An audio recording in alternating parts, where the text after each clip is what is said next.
May the peace of the Lord be with you all, as we bring to you the readings of today's Holy Mass. Let us now listen to the Word of God.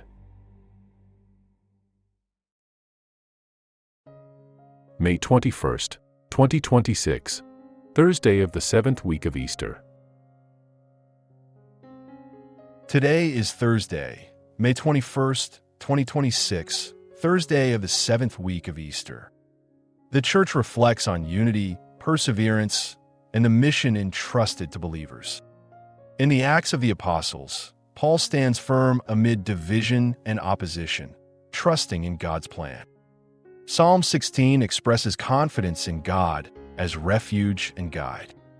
In the Gospel according to John, Jesus prays not only for his disciples, but for all who will believe, asking that they may be one. The unifying theme is unity in Christ, sustained by God's presence and lived out in faithfulness.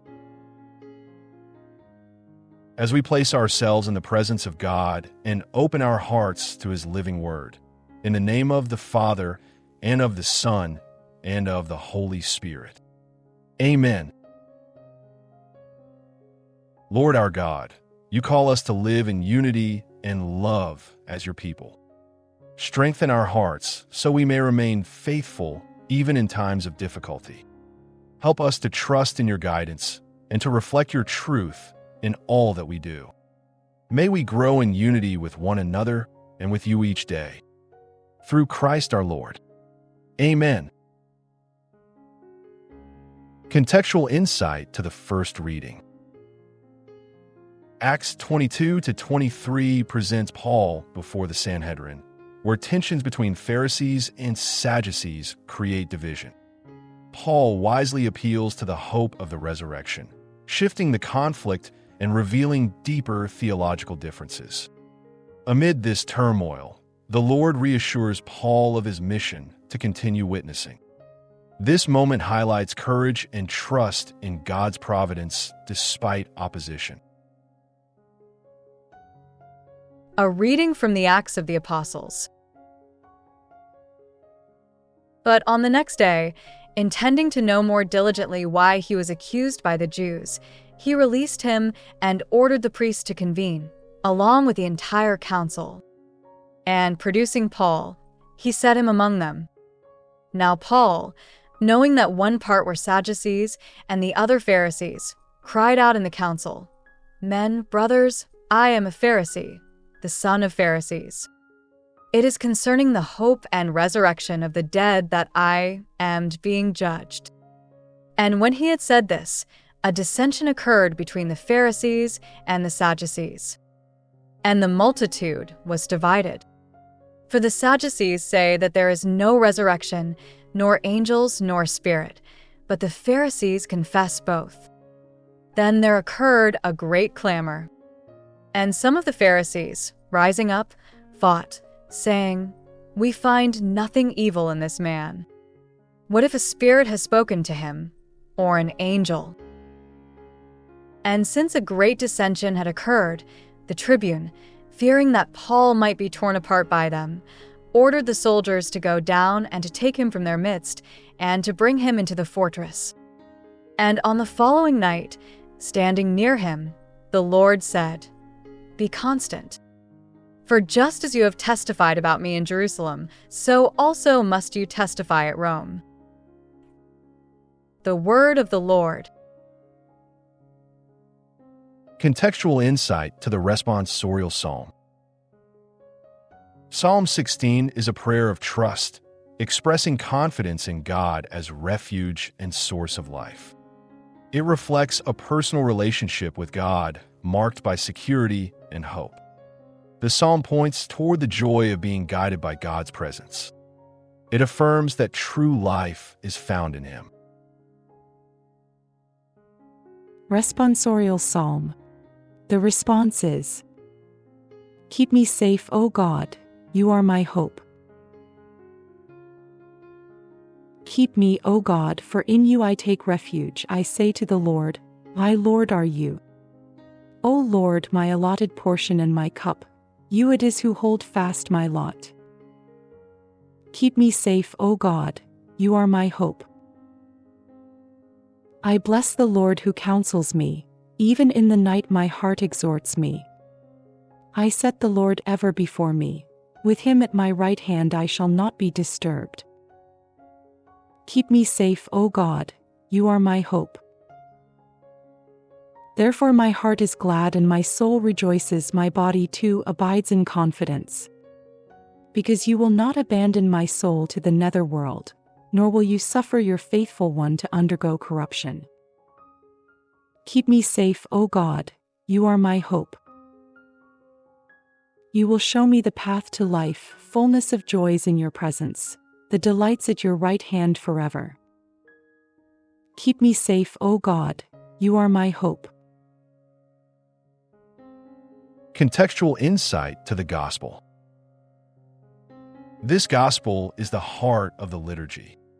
John 17 continues Jesus' high priestly prayer, extending beyond his immediate disciples to all future believers.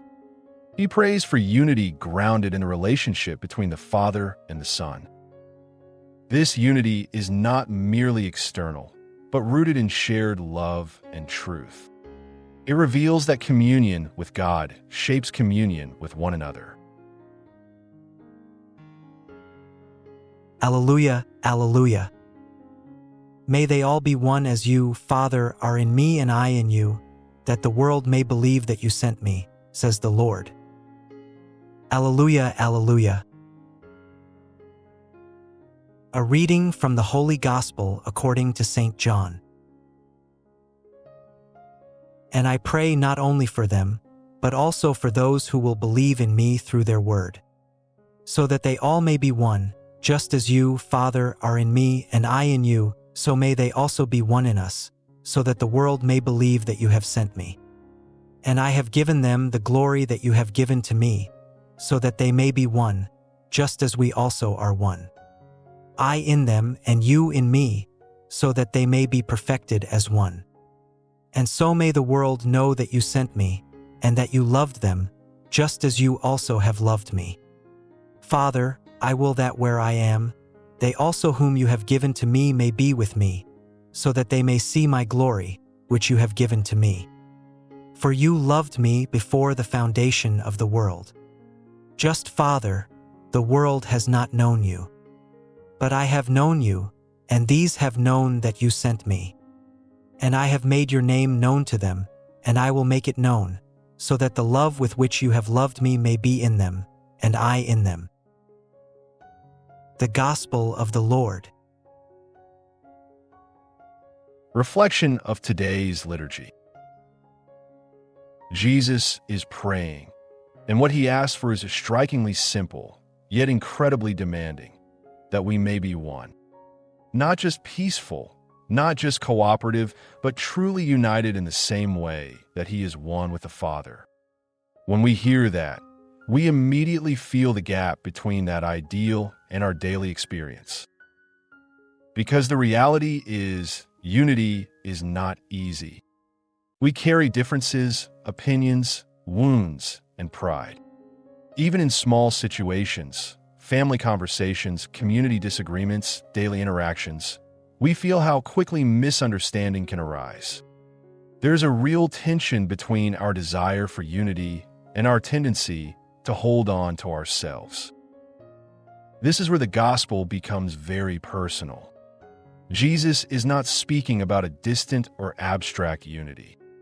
He is praying for us, for our relationships, our struggles, our efforts to love even when it is difficult.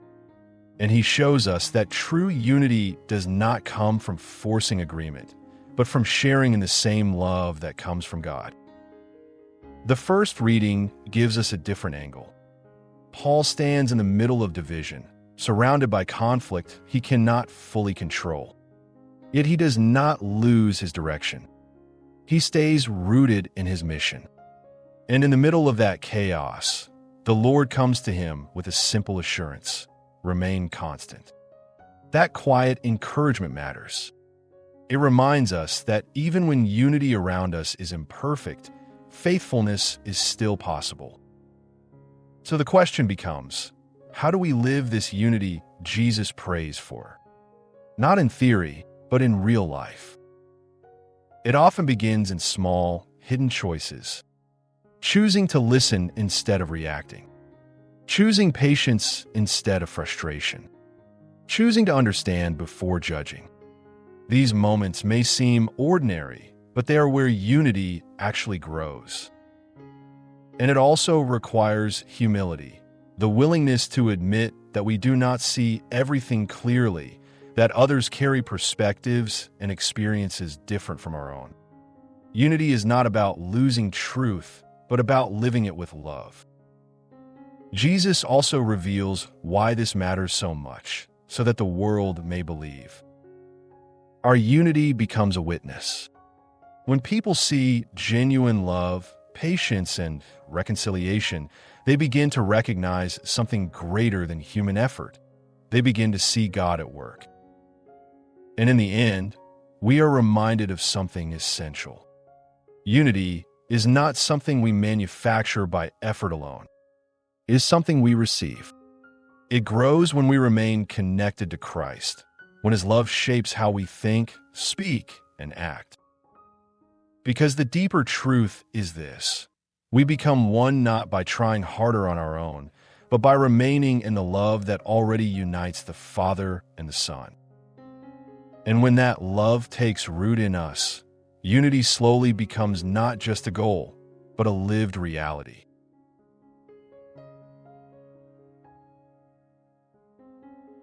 Let's pray. Lord Jesus, you prayed that we may be one as you are one with the Father. Help us to live in unity, humility, and love. Remove from our hearts anything that leads to division, and strengthen us to be instruments of peace. Teach us to reflect your truth in our relationships and to remain faithful in our mission. Jesus, we trust in you. Amen. Thank you for praying with the Word Today TV on this Thursday of the 7th week of Easter. May we grow in unity and live as faithful witnesses of Christ's love. As we go forth united in Christ and strengthened by His love, in the name of the Father, and of the Son, and of the Holy Spirit. Amen. We are deeply grateful for your prayers, for sharing our videos, and for supporting this mission. To all who have generously shared their blessings, thank you. If today's reflection has touched your heart and you wish to send a love offering, you may use the QR codes or links in the description. Please share this to your loved ones, especially those who may need to hear the Word of God today. Don't forget to like this video and subscribe to the Word Today TV if you haven't yet. Thank you, and may God bless us all.